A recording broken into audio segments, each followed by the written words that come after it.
Siku ya jana ilikuwa ni maadhimisho ama tulikuwa tunaadhimisha miaka 4 tangu Rais wa Jamhuri ya Muungano wa Tanzania Daktari Samia Suluhu Hassan aweze kula kiapo cha kuiongoza Tanzania kama rais wa awamu ya 6 baada ya kifo cha aliyekuwa rais wa awamu ya 5 kwa maana Daktari John Pombe Joseph Magufuli, ambapo aliweza kufariki dunia tarehe 17 mwezi Machi mwaka 2021, kifo ambacho kiliweza kualiza wa Tanzania wengi, kifo ambacho kiliweza kuibua hisia za wadau wengi ndani na hata nje ya mipaka ya Tanzania. Sasa jana tukawa tukiadhimisha miaka 4 tangu Rais wa Jamhuri ya Muungano wa Tanzania Daktari Samia Suluhu Hassan aweze kula kiapo cha kuiongoza Tanzania. Tuliweza kuadhimisha kwa kusifu mambo mengi mazuri ambayo Rais Samia aliweza kuyatekeleza katika kipindi cha awamu ya 4. Ni mambo mengi sana ambayo ukiweza kuyaweka katika karatasi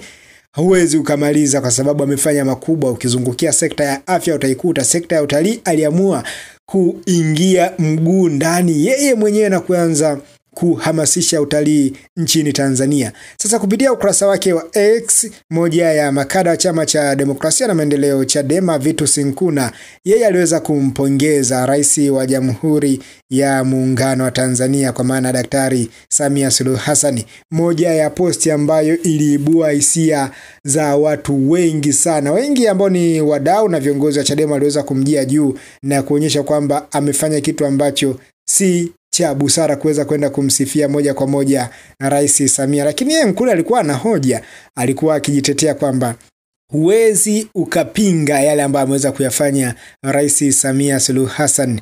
Namnukuu Vitus Nkuna aliweza kuandika kwamba leo Mheshimiwa Rais Samia Suluhu Hassan ametimiza miaka 4 tangu alipoapishwa kuwa rais wa Jamhuri ya Muungano wa Tanzania. Ukifanya fact check, Samia Suluhu Hassan kwa miaka yake 4 ameboresha miundombinu ya mahospitali, shule, reli na kadhalika. Hofu kwenye biashara imepotea. Siasa zinafanyika walau mnyongeni haki yake mpeni. Hivyo ndivyo alivyoweza kuandika Vitus Nkuna. Moja ya maoni ambayo aliweza kuibua watu wengi tu, moja ya watu ambao aliweza kuibuka katika mtandao wa X, zamani Twitter, ni Dr. Calypso. Yeye aliweza kusema nilijua tu umeshatepeta tepe. Vitus Nkuna alikuja akamjibu akamwambia pole sana kwa kujipa umuhimu wa kuwajua watu wasio kujua. Ni kama kijembe hivi aliweza kumpatia ujamaa.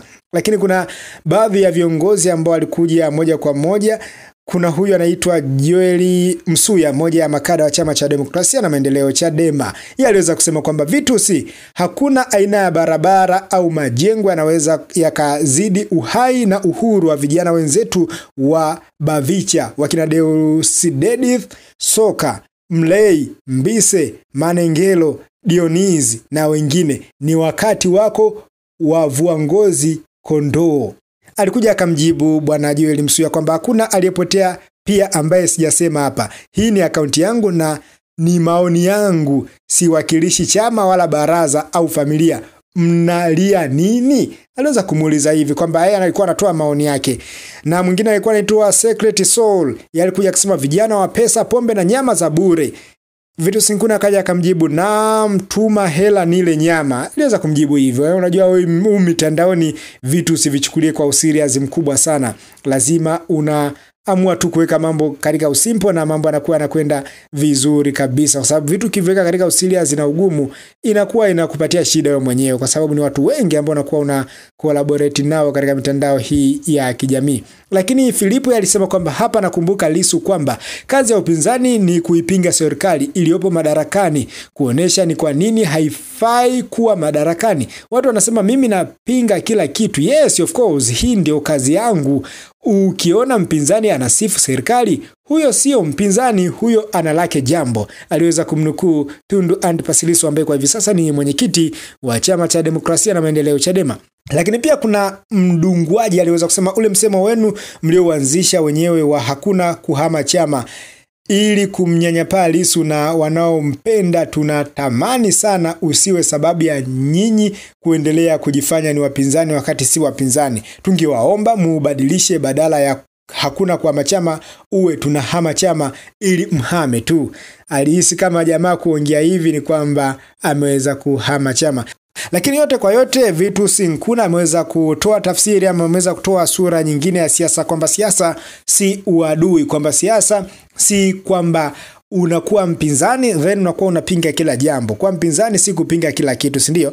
Lazima uhakikishe kwamba unatoa mtizamo ambao chanya. Kwenye nyeupe tutasema hii ni nyeupe, lakini kwenye nyeusi tuseme hii nyeusi. Ukizingatia kweli katika miaka 4 ya Rais Samia Suluhu Hassan, bila kupepesa macho, mambo yaliyofanyika ni makubwa, mambo yaliyofanyika ni mengi. Kuhusiana na barabara, uliza watu wote tunapita kwenye mabarabara, mashule ndo uliza sasa vijana wetu, ndugu zetu, wadogo zetu wengi wanasoma humo. Ameboresha sekta ya elimu, ameongeza mikopo kwa wanafunzi wa elimu ya juu wanasoma saizi. Uchumi umekuwa ni mgumu, lakini pia naye mwenyewe amezingatia hilo, ameweza kuongeza kwa wale ambao wanapata bure, ameongeza idadi ya wanufaika wa mkopo wa elimu ya juu. Kwa hiyo mambo ambayo ameweza kuyafanya ni mazuri. Endapo tutashindwa kuyaenzi hapa duniani, basi tutaacha hata mbinguni watakuwa wanashangilia, wanayasifu, wanaenzi kwa sababu yaliyofanyika mazuri hapo.